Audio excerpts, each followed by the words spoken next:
4월 첫 주일입니다.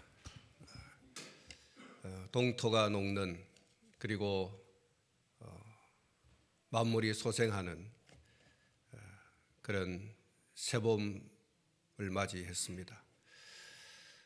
교회 주변에 있는 벚꽃들이 나도 몰래 소식도 없이 더 많이 활짝 피어 웃고 있습니다. 오늘이 복된 주일날 여러분들 가운데도 새봄의 영적 새봄의 그런 축복의 날이 되시기를 주님의 이름으로 축복합니다.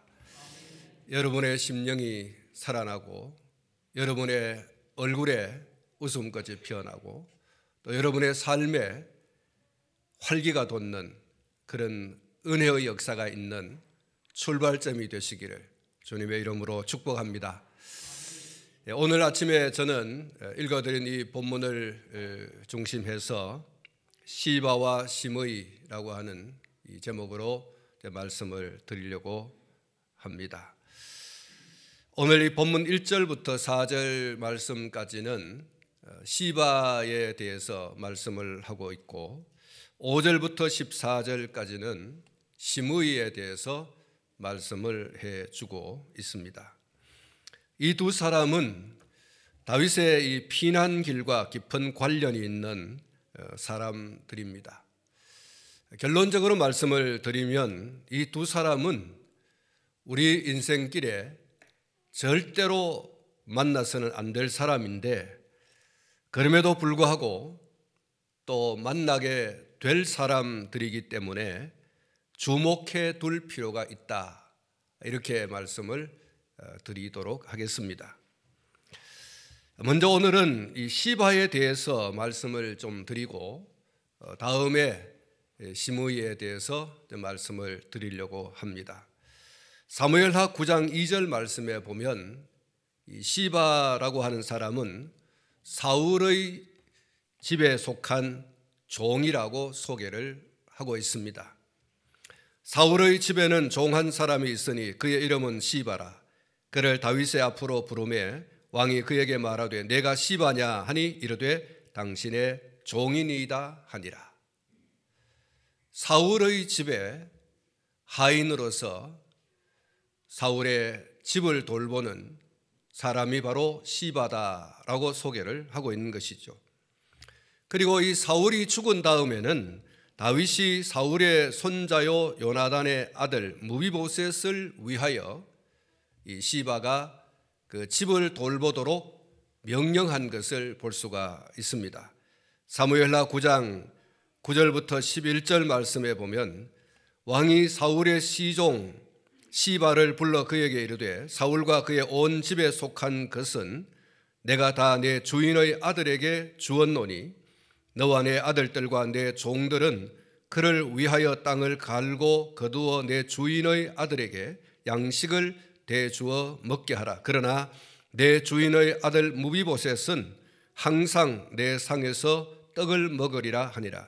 시바는 아들이 15명이요 종이 20명이라. 시바가 왕께 아뢰되 내 주 왕께서 모든 일을 종에게 명령하신 대로 종이 준행하겠나이다 하니라. 무비보셋은 왕자 중 하나처럼 왕의 상에서 먹으니라. 이렇게 말씀하고 있습니다. 이 시바는 보통 종이 아니다. 오늘 이 사무엘하 9장 9절부터 11절 말씀을 보면 이 시바는 이 가정의 총무, 가정의 집사 이런 정도의 사람이다라고 하는 것을 볼 수 있고 종이면서도 또 많은 종이 있는 종을 거느리는 종 중의 종, 으뜸이다 이렇게 말씀을 할 수가 있겠습니다. 사랑하는 성도 여러분, 오늘 이 본문에 보면 그런 압살롬의 반역으로 인해서 도피를 하는 다윗과 그의 사람들에게 굉장한 도움과 위로자로 소개가 되고 있는 것을 볼 수가 있습니다. 1절 말씀을 보면 그는 안장지운 두 나귀에 떡 200개와 금포도 100송이 그리고 여름 과일 100개 포도주 한 가죽 부대를 싣고 다윗을 맞이했다고 했습니다. 그리고 2절에 보면 다윗이 이것이 무엇이냐 이렇게 물었을 때 그는 나귀는 왕의 가족들이 타게 하고 떡과 과일은 청년들이 먹게 하고 포도주는 들에서 피곤한 자들에게 주어 마시게 하려 한다, 이렇게 대답을 했습니다. 다윗의 입장에서 보면 급히 도망하느라 먹을 것 하나 제대로 챙겨 나오지 못한 이런 가운데 있고 또 지쳐서 쓰러질 것 같은 그런 가운데 있는데 이 시바라고 하는 사람이 이와 같이 나귀와 떡과 과일과 포도주를 가져와서 지친 몸, 줄인 배를 채울 수 있도록 해주니 얼마나 고맙고 얼마나 또 감사한 일인지 이루 말할 수가 없는 것입니다. 다윗의 입장에서 시바가 하는 행위는 굉장히 정말 감사한 일이 아닐 수가 없는 것입니다. 더군다나 3절 말씀을 보면 다윗이 시바에게 이렇게 묻습니다. 내 주인의 아들이 어디 있느냐 이렇게 물었습니다. 시바의 주인의 아들이 누굽니까?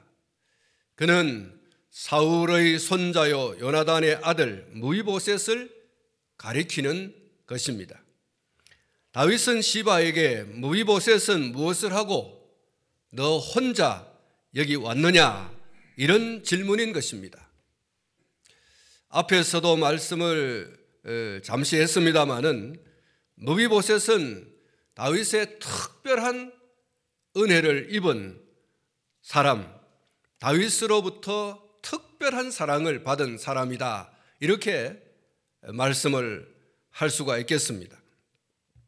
사울이 죽은 후에 그를 자신의 아들같이 왕자들같이 똑같이 그렇게 대해주면서 음식을 같이 먹었다, 이렇게 말하고 있습니다.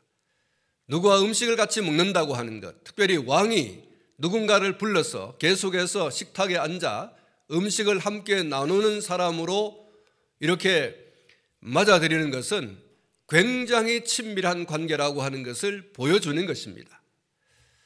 다윗은 사울도 죽고 요나단도 죽고 홀로이 남은 이 무이보셋, 그를 늘 자기 상에 불러서 음식을 같이 먹는, 시바에게 이 무비보셋에서 온 집안을 돌보게 하고 나서 이 무비보셋만큼은 항상 내 집에서 내 왕궁에서 나와 함께 나의 식탁에서 먹을 것이다, 이렇게 말씀을 해 주었습니다.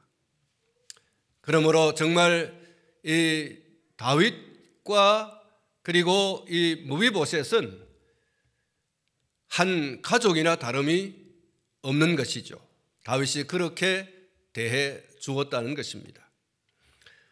그의 친구 요나단과의 약속을 지키려고 하는 다윗의 이 신의에서 비롯되어진 따뜻한 배려라고 할 수가 있습니다.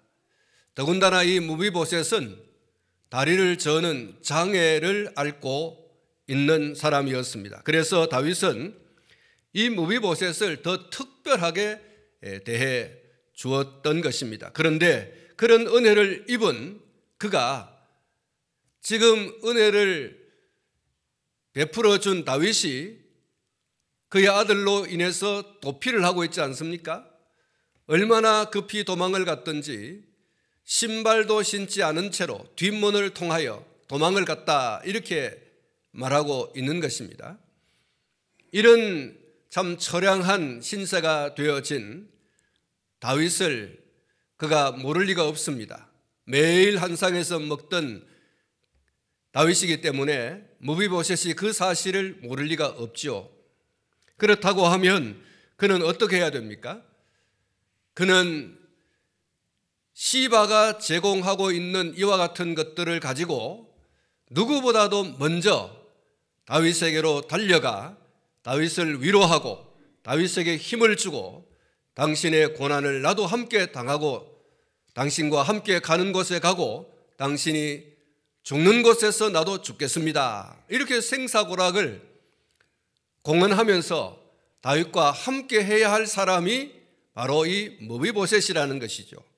그런데 그가 도착하지를 않습니다. 다윗을 찾아가지를 않습니다. 종은 이렇게 나귀와 여러 가지 음식물을 사가지고 잔뜩 나귀에게 싣고 다윗에게 찾아와서 공개를 하지 않습니까?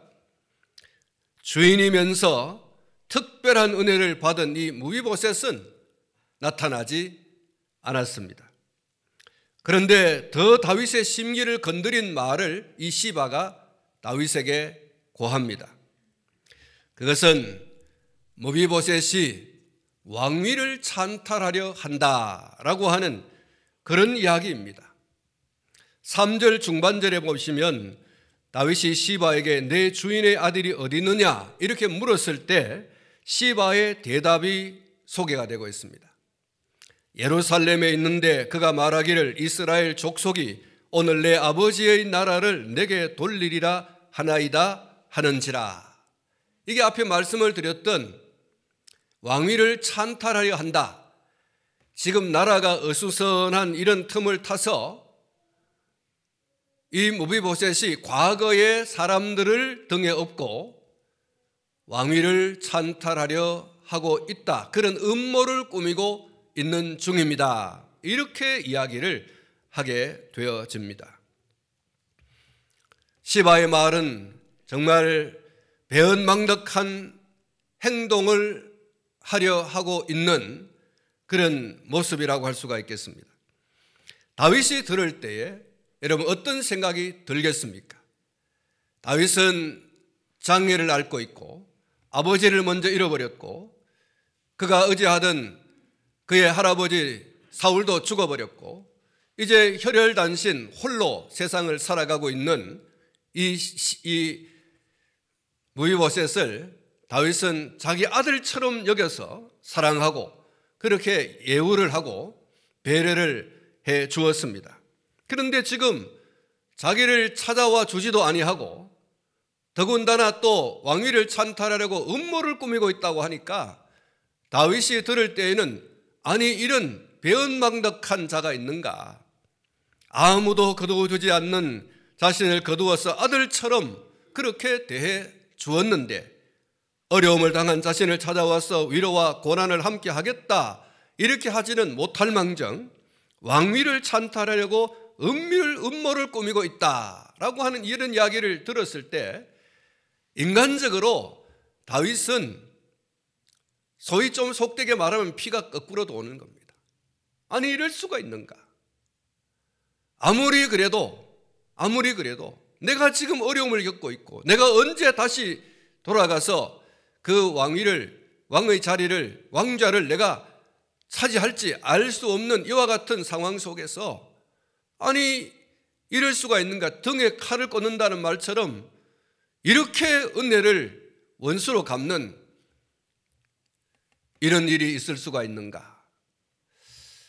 인간적으로 생각하면 다윗이 큰 배신감을 느끼지 않을 수가 없는 것이죠.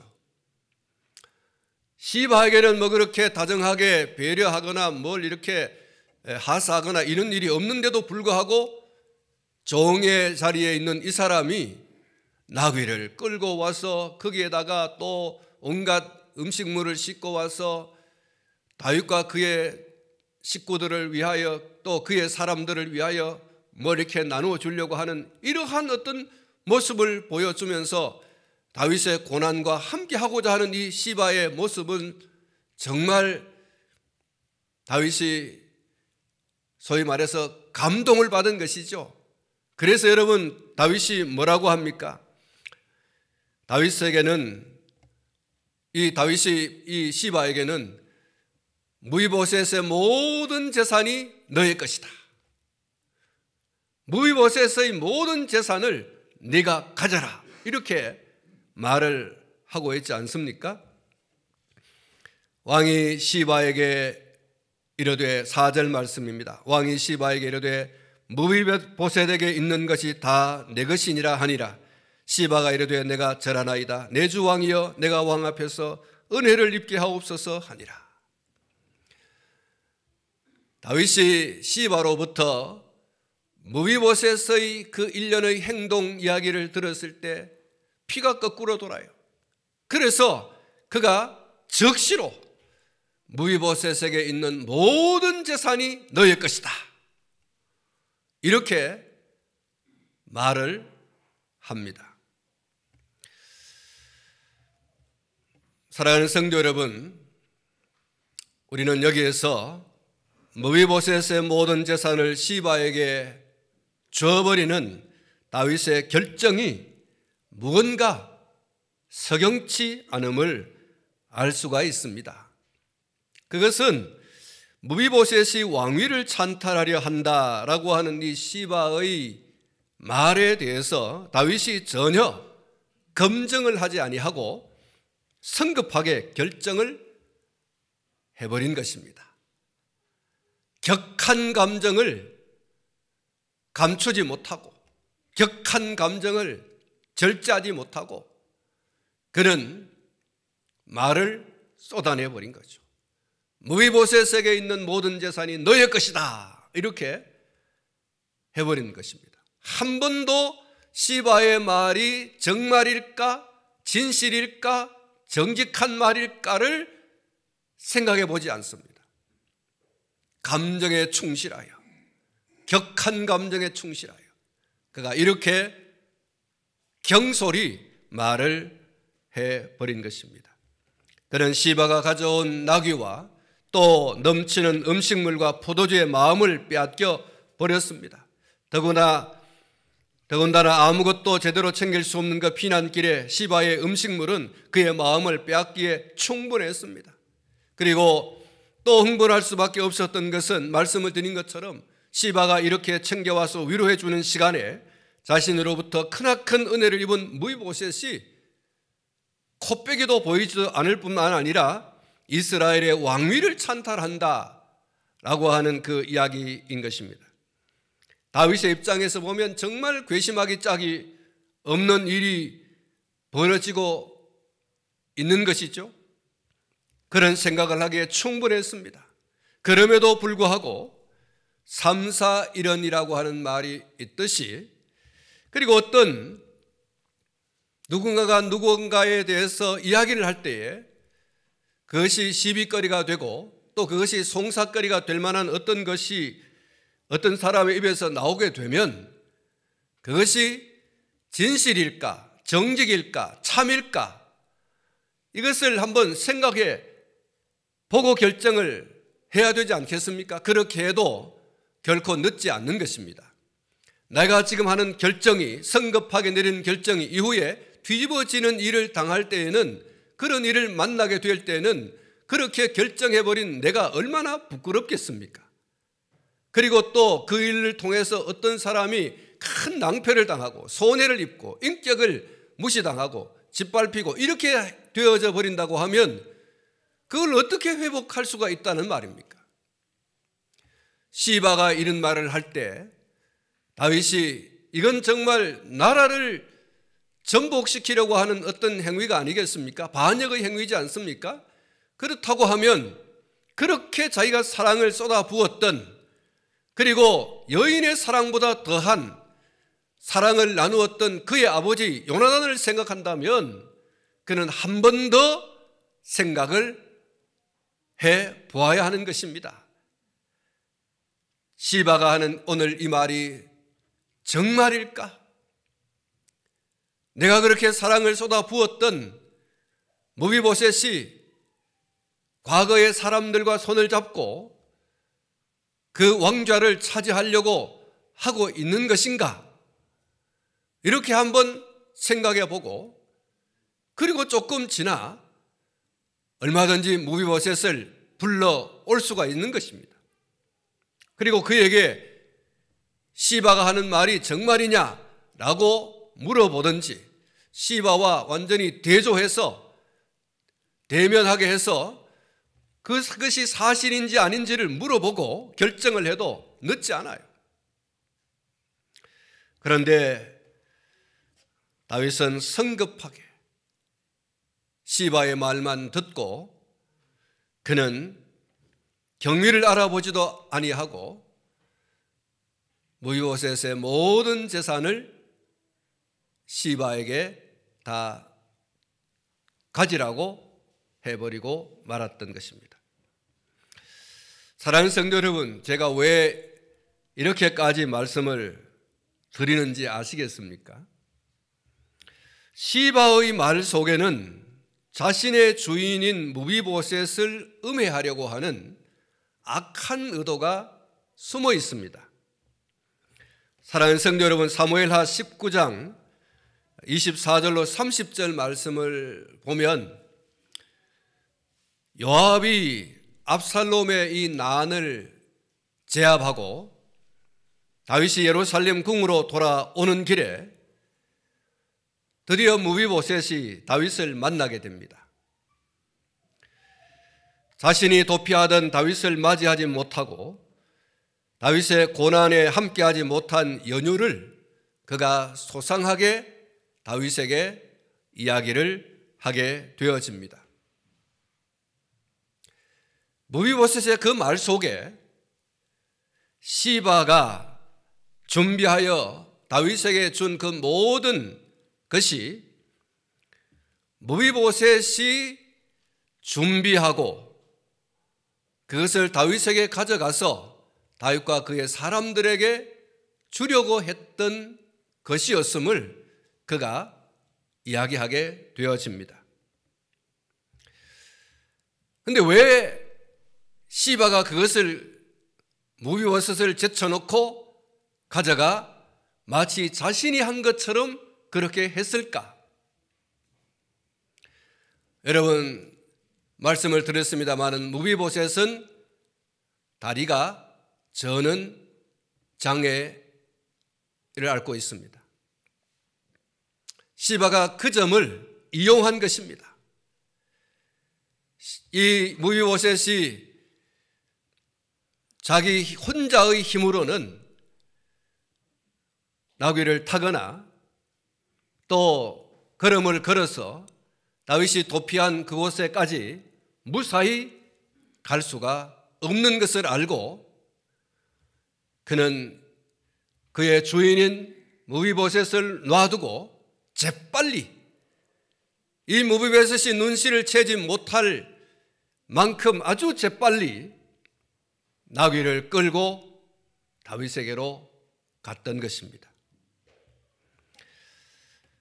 24절 말씀을 보면 이렇게 말하고 있습니다. 사울의 손자 무비보셋이 내려와 왕을 맞으니 그는 왕이 떠난 날부터 평안히 돌아오는 날까지 그의 발을 맵시 내지 아니하며 그의 수염을 깎지 아니하며 옷을 빨지 아니하였더라. 여러분, 이 무비보셋의 말은 진실입니다. 다윗이 압살롬으로부터 왕위 찬탈을 한 그날 다윗이 도망을 가는 그 순간부터 무비보셋은 가슴이 찢어집니다. 나를 아들같이 대하여 주고 나에게 모든 사랑과 배려를 아끼지 않았던 다윗이 이렇게 처량한 신세가 되어 피신할 수밖에 없는 그 상황 속에서 무비보셋은 너무너무 가슴이 아픈 겁니다. 이럴 수가 있는가? 어찌 아들이 아버지에게 칼을 겨누고 그 왕위를 찬탈할 수 있단 말인가? 그는 너무너무 가슴이 아파 이렇게 말하고 있습니다. 왕이 떠난 날부터 평안히 돌아오는 날까지 그의 발을 맵시 내지 아니하며 그의 수염을 깎지 아니하며 옷을 빨지 아니했다.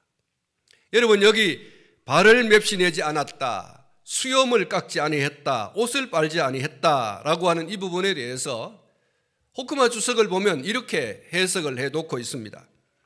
무비보셋의 행동은 마치 부모의 상을 당한 자식처럼 왕위를 찬탈당한 다윗 왕의 고통에 적극 동참한다는 의도에서 보여준 깊은 애도의 표현이었다. 그러므로 이와 같은 무비보셋의 자세는 다윗 왕에 대한 변치 않는 충성심을 보여준 것이었다.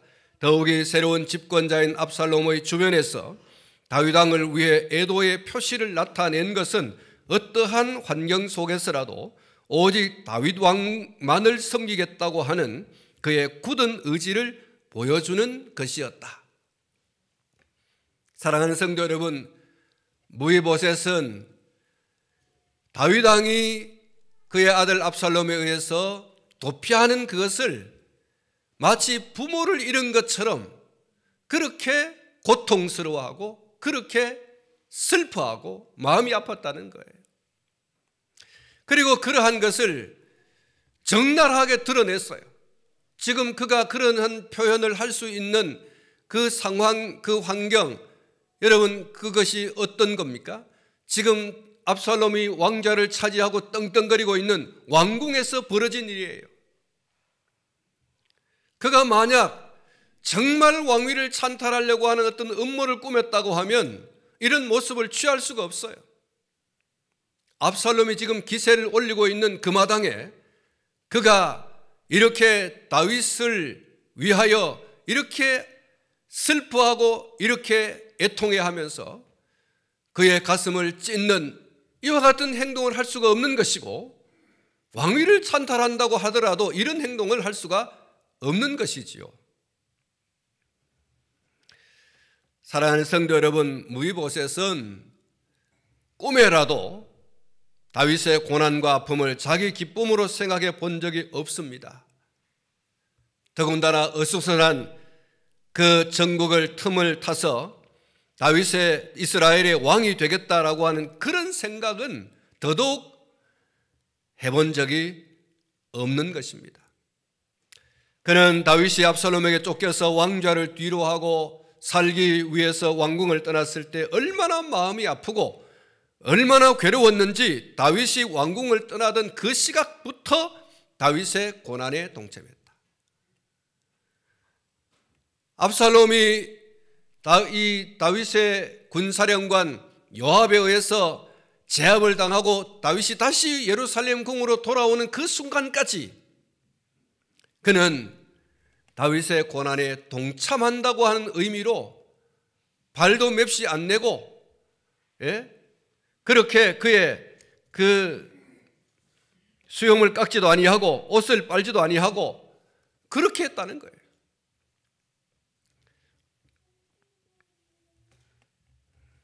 그런데 그러한 무비보셋에게 걸림돌이 있었습니다. 그것은 바로 그의 집을 관리하는 시바였습니다.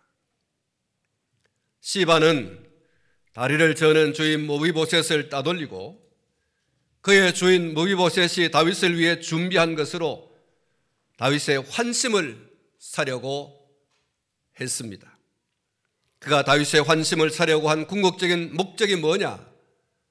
오늘 이 본문에 나와 있는 대로 다윗이 무비보셋의 모든 재산을 시바에게 줬지 않습니까? 시바의 궁극적인 다윗의 환심을 사려고 하는 궁극적인 목적은 바로 그것입니다. 다른 거 없어요. 그의 주인 무비보셋에게 있는 모든 재산을 자기의 것으로 소유하는 것이었습니다.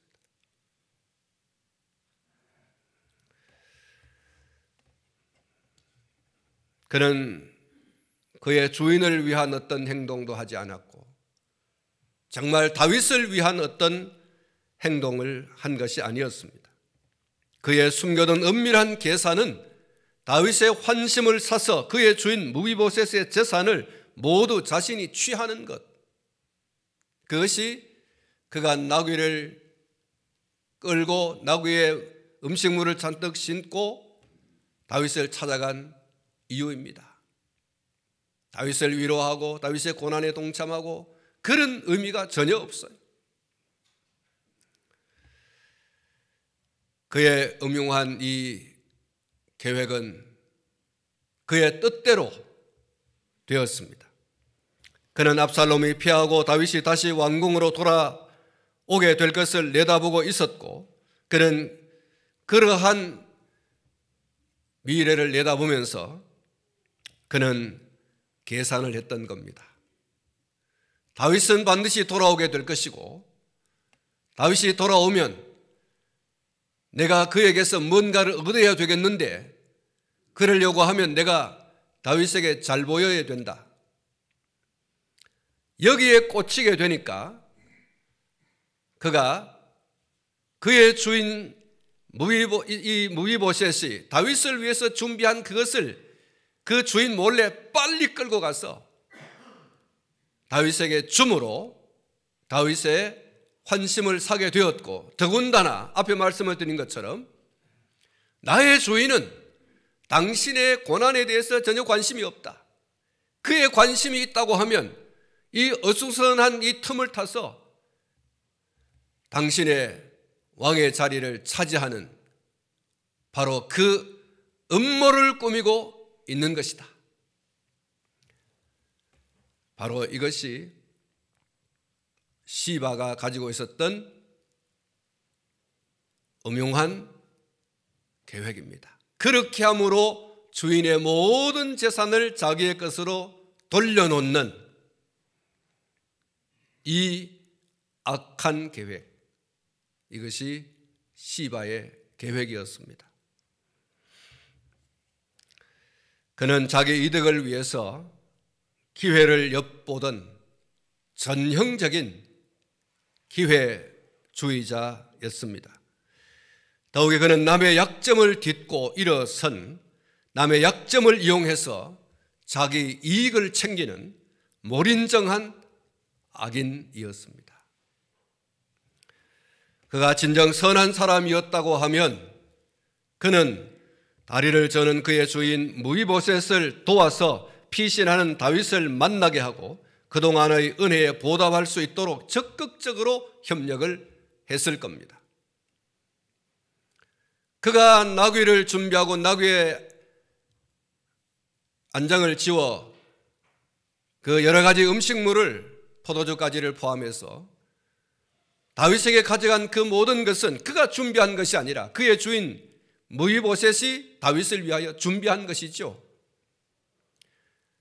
남이 마련해 놓은 그것을 통해서 자기 이익을 챙기려고 하는, 다른 사람의 환심을 사서 이익을 챙기려고 하는 이 악랄한, 이 교활한, 이 간사한 사람이 바로 시바입니다. 그가 선한 사람이라고 하면 절대 그럴 수 없는 것입니다. 그의 주인이 장애를 앓고 있으므로 그가 그를 부축하여 힘겨운 걸음이지만 걸어서, 아니면 나귀에 그의 주인을 올려 앉게 하고 그가 나귀를 끌고 다윗에게로 가서 그의 주인이 다윗에게 다시 한 번 더 인정을 받고, 그리고 그 주인이 다윗으로부터 더 사랑을 받게 하고, 여러분 그렇게 해 주어야 마땅하지 않습니까? 그게 선한 종이죠. 주인이 잘 되는 것이 자신이 잘 되는 것이라 여기면서 그가 성심을 다했을 겁니다. 그런데 그는 오히려 주인의 약점을 딛고 일어서려고만 했던 사람인 거예요.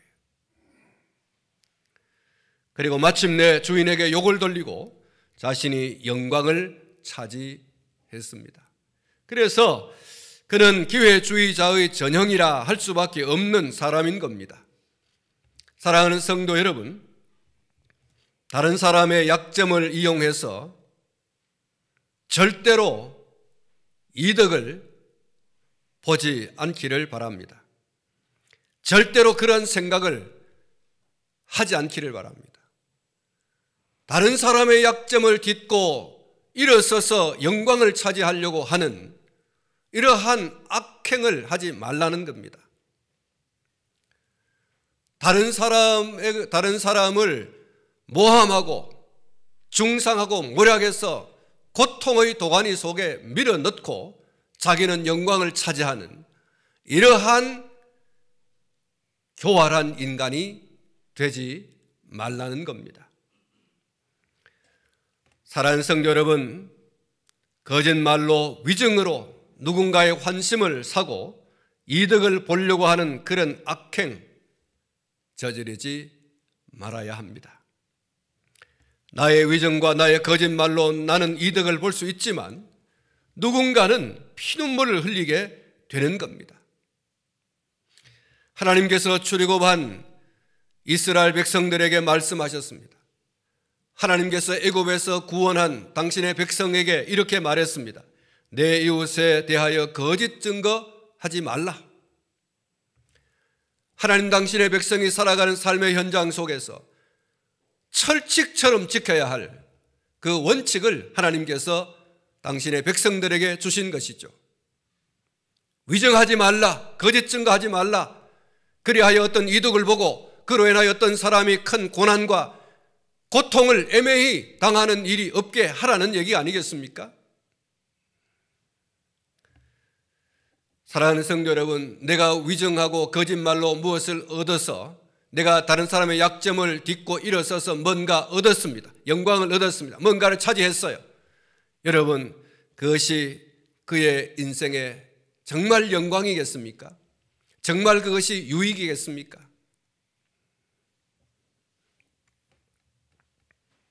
성도의 삶은 이 세상에서 호의호식으로 끝나지 않는다는 것이 오늘 저와 여러분들의 신앙인 줄로 믿습니다. 이 세상에서 호의호식하는 것으로 끝난다라고 하는 것이 우리의 신앙의 관점에서, 성경적 관점에서 노인 것입니다. 우리는 이 세상에서의 삶이 끝이 아닙니다. 히브리서 9장 27절에 이렇게 말씀하고 있습니다. 한 번 죽는 것은 사람에게 정해진 것이요 그 후에는 심판이 있으리니. 죽고 난 다음에 끝이 아니라 죽고 난 다음에 심판이 있다 그랬어요. 우리의 삶에 대해서 잘했느냐 못했느냐, 그 삶에 대한 심판을 받는 날이 반드시 온다라고 했어요. 이는 피할 수 없는 거예요. 요한계시록 14장 13절에 또 내가 들으니 하늘에서 음성이 나서 이르되 기록하라 지금 이후로 주 안에서 죽는 자들은 복이 있도다 하시매 성령이 이르시되 그러하다 그들이 수고를 그치고 쉬리니 이는 그들의 행한 일이 따름이라 하시더라. 요한계시록 20장 13절에 바다가 그 가운데서 죽은 자들을 내주고 또 사망과 음부도 그 가운데에서 죽은 자들을 내주매 각 사람이 자기의 행위대로 심판을 받고 라고 말했습니다. 여러분 한번 따라 하시기 바랍니다. 심판이 있으리니 행한 일이 따름이라 자기의 행위대로 심판을 받고. 그렇습니다. 여러분, 우리가 죽음으로 모든 것이 끝나는 게 아니에요. 어떤 수단과 방법을 동원해서라도 호의호식하고 그렇게 끝나면 끝이다 아니에요. 그 다음에 심판이 있다 그랬어요. 행위대로 심판을 받고 그랬어요. 우리는 언젠가 하나님 앞에 선다는 사실을 잊지 않고 살아가야 됩니다. 그래서 베드로 사도는 베드로후서 3장 14절을 통해서 이렇게 권면하고 있습니다. 그러므로 사랑하는 자들아 너희가 이것을 바라보나니 주 앞에서 점도 없고 흠도 없이 평강 가운데서 나타나기를 힘쓰라. 할렐루야. 점도 없고 흠도 없이 평강 가운데 나타나기를 힘쓰라 그랬어요. 여러분, 주님 앞에 서는 날은 우리가 변명하고 무슨 핑계를 대고 피할 길을 어떻게 찾아보고 그렇게 할 순간이 없어요. 하나님 앞에서 우리의 행한 것이 필름처럼 확 지나가고 있는데 여러분, 거기에 대놓고 우리의 모든 행위를 아시는 그분이 우리의 삶에 대한 필름을 다 준비하고 계시거든요. 여러분, 속일 수 없어요. 우리가 한 모든 불의하고 불법하고 탈법한 이 불의한 그 모든 일들에 대해서 우리 주님 앞에서 판단받는 날이 있습니다.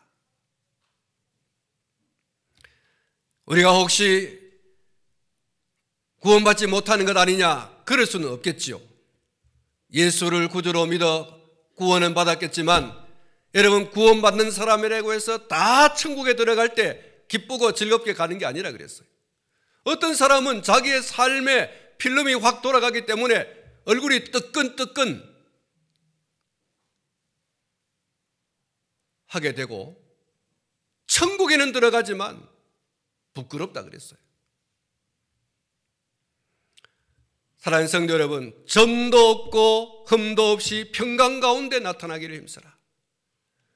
주님 앞에 설 때에 여러분 평강 가운데 아멘 할렐루야 주 예수여 나를 받으소서, 나는 오늘 당신으로 인하여 천국 갑니다. 여러분 이렇게 천국 가야 되지 않습니까? 부끄럽습니다. 어디 숨을 데가 없습니까? 아이고 저 권사님 뒤에 숨어 가야 되겠네. 여러분 이러면 안 됩니다. 오늘 여러분 우리의 삶은 이 세상과 이 세상의 삶으로 끝이 나는 게 아니에요. 언젠가 우리는 죽음이라고 하는 것을 통하여 주님 앞에 설 날, 하나님 앞에 설 날이 있다는 사실을 여러분 잊지 말아야 됩니다. 우리의 생각에 대하여, 우리의 말에 대하여, 우리의 행동에 대하여 하나님 앞에 여러분 심판받을 날이 오는 거예요. 숨어서 뭔 악한 행동하려고 하지 마세요. 숨어서 무슨 계획을 하려고 하지 마세요. 그날에는 바다가 삼킨 것을 내어놓는 것처럼 다 토하게 돼 있어요. 부끄럽게 여러분 천국 가야 되겠습니까? 할렐루야 찬송하며 웃으며 천국 가야 되겠습니까? 안 믿는 사람은 뭐 두말할 것도 없어요. 적시로 지옥에 가겠지만 믿는 사람이 천국 가는 것은 변개할 수 없는 것이지만 천국 들어갈 때에 면류관을 받아 쓰는 사람도 있고 면류관을 받아 쓰지 못하는 사람도 있어요. 예. 우리의 행위대로 여러분 판단을 받는 것입니다. 우리의 행한 일이 따른다고 했어요.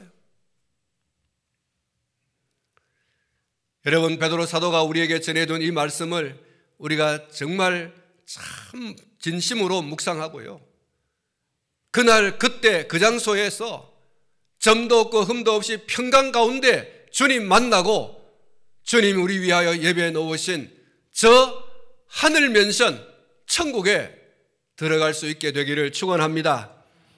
우리 속에 시바가 가졌던 그 이득을 위해서 누군가의 약점을 이용하려고 하는 생각, 위증, 거짓말을 해서라도 자기 이익을 얻으려고 하는 그런 악행, 수단과 방법을 가리지 아니하고 자기 이익만 보면 된다라고 하는 그러한 어떤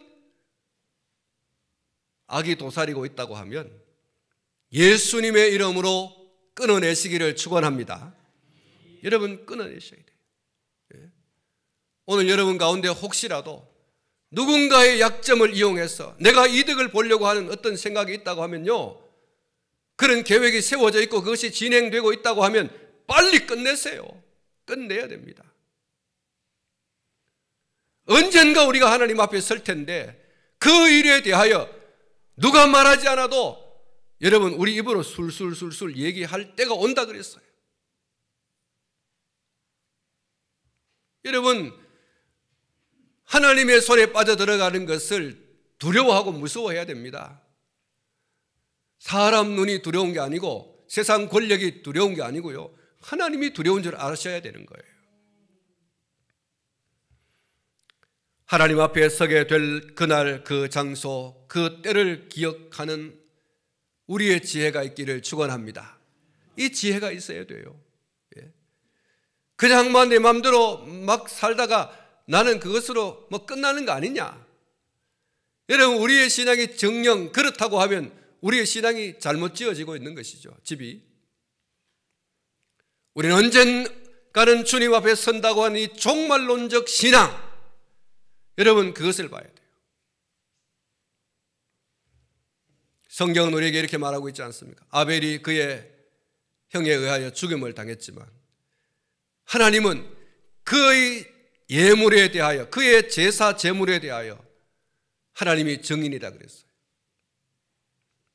사랑하는 성도 여러분, 적은 소득이 의를 겸한 것이 낫다고 하는 사실을 믿으시기를 축원합니다.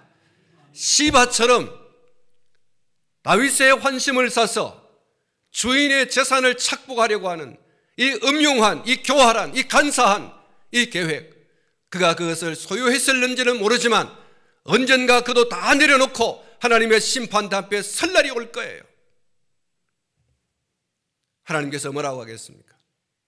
약한 종아, 저놈을 묶어서 바깥 어두운 데로 내어 던져버려라. 그런 추상 같은 하나님의 심판을 면할 길이 없을 겁니다. 그래서 여러분, 오늘 저와 여러분이 이 시바를 통하여 하나님이 오늘 우리에게 들려주는 음성에 귀를 기울이고 우리가 다시 한 번 더 언젠가 내가 하나님 앞에 주님 앞에 설 텐데 그날 내가 기쁨으로 즐거움으로 주님을 만나고 나를 위하여 예배에 나오신 하늘 그 영화로운 집 천국에 어여시 들어가는 그런 성도가 되기를 주님의 이름으로 축복합니다. 축복합니다. 기도하겠습니다. 하나님 아버지,